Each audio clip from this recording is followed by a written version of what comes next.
கர்த்தருடைய பரிசுத்தமான நாமத்துக்கு மகிமை உண்டாவதாக. என்னை இங்கே ஒரு சிறு சாட்சியாக நிறுத்தின தேவாதி தேவனுக்கு கோடான கோடி நன்றிகள். கர்த்தர் என்னோட வாழ்க்கையில் எத்தனையோ அற்புதத்தையும் அதிசயத்தையும் செஞ்சுருக்காங்க. அதே மாதிரி செஞ்ச ஒரு அற்புதத்தை தான் உங்கள் முன்னாடி நான் சாட்சியாக சொல்ல வந்திருக்கேன். கடந்த சனிக்கிழமை பார்த்தீங்கன்னா என்றைக்கும் இல்லாமல் நான் காலையில் சீக்கிரமாக 8:30க்கே எழுந்திரிச்சு முத்தமெல்லாம் தூத்து தொளித்து எல்லாம் முடிச்சுட்டு தேங்காவெல்லாம் கஷ்டப்பட்டு திருவி எடுத்து நான் மிக்சியில் போட்டு மிக்சியை ஆன் பண்ணுதேன். அந்த நேரம் பார்த்து சரியாக 9 மணி இருக்கும்போது கரண்ட் போயிட்டு பார்த்துக்கிடுங்க. என்ன செய்யனே எனக்கு தெரியலை. ஐயோ, மிக்சியில் சட்னி வேறு அரைக்கலையே, தொட்டியில் தண்ணி ஏற்றலை, வீட்டில் ஒரு வேலை பார்க்கலை, சமையல் வேலை இன்னும் முடியலை, ஃபேன் இல்லாமல் குழந்தை வேறு அழுதுட்டுருக்கு. ஐயோ, இப்படி கரண்ட் போயிட்டே நான் என்ன செய்ய ஆண்டவரே? அலைகளை போல் எனக்கு இத்தனை சோதனையான ஒரு நிமிஷம் கலங்கி போய் இருந்துட்டேன். ஐயோ ஆண்டவரே, நேற்று வேற நான் என்னைக்கும் சொல்லக்கூடிய 100 சோத்திர பலியை வேற சொல்லலையே, அதனாலயா ஆண்டவரே என்னை இந்த மட்டும் நீங்கள் சோதிக்கிங்கன்னு நான் மனம் நொந்து போயிட்டேன் பார்த்துக்கங்க. அப்போ தான் ஆண்டவரே, எனக்கு ஏன் யோபோ போல் இத்தனை சோதனை, என்னை இப்படி யோபோ போல் நீங்கள் சோதிக்கிறீங்களே, இத்தனை பாடுகளை எப்படி சமாளிக்க ஆண்டவரேனே எனக்கு தெரியலை.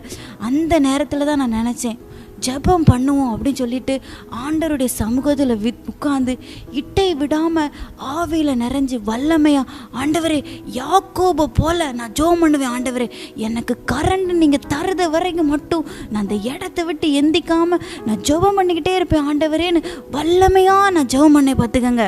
சாயந்தரம் சரியா ஒரு 6 மணி இருக்கும், கரண்ட் டான் வந்துட்டு. காலையில் 9 மணிக்கு போன கரண்ட் சரியா 6 மணிக்கு வந்துட்டு. அதுக்கெல்லாம் காரணம் நான் இடைவிடாமல் ஜெபம் பண்ணதான். அந்த ஜெபத்தை கேட்டுதான் ஆண்டவர் அந்த கரண்டை வர பண்ணினார்.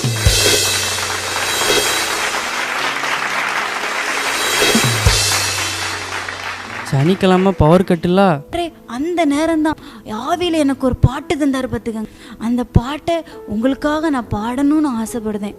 யாக்கோபை போல நான் போராடுவேன், எலியாவை போல நான் ஜெபித்திடுவேன்.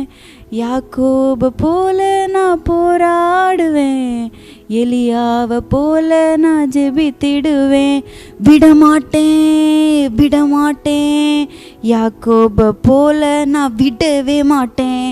விடமாட்டேன் விடமாட்டேன், யாக்கோபை போல நான் விடவே மாட்டேன். விடவே மாட்டேன் அப்படின்னு நான் ஜெபம் பண்ணி. சரி, போதும் போதும், விடமாட்டேன்னு பாடதெல்லாம் இருக்கட்டும். முதல்ல மைக்கை விடுங்க. மைக்கு கிடைச்சா விடுறது கிடையாது.